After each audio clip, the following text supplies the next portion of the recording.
সত্যি বলতে প্রেম ভালোবাসা কি? আচ্ছা, এটা কি মানুষের ক্ষতি করে না উপকার করে?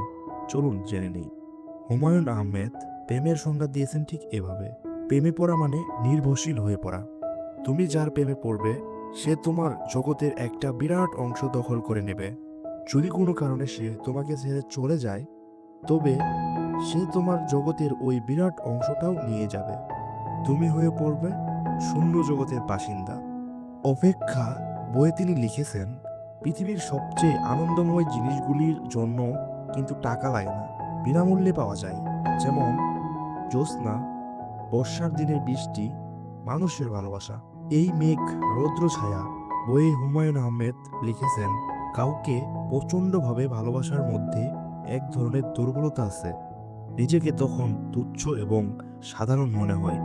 এই ব্যাপারটা নিজেকে ছোট করে দেয়। এপিটাফ বইয়ে তিনি আরও লিখেছেন, ভালোবাসাবাসীর জন্য অনন্তকালের প্রয়োজন নেই, একটি মুহূর্তই যথেষ্ট। আবার অন্যদিকে ফাহাদ স্যার বলেছেন, প্রেম হচ্ছে 4টি শব্দের সমন্বয়ে গঠিত: যত্ন প্লাস দায়িত্ব প্লাস শ্রদ্ধা প্লাস সত্যতা ইকুয়াল টু ভালোবাসা।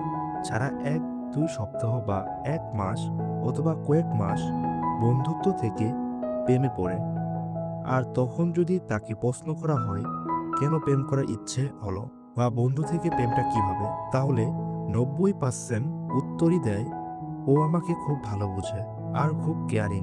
আচ্ছা, খুব বুঝে, খুব কেয়ারিং, এটা কোনো মা বাবা যদি শুনে তাহলে কি হবে?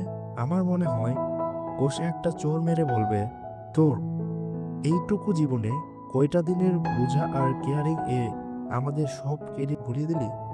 সত্যি বলতে সহজে মানুষ যে জিনিস পায় সেটাকে মূল্য দিতে জানে না।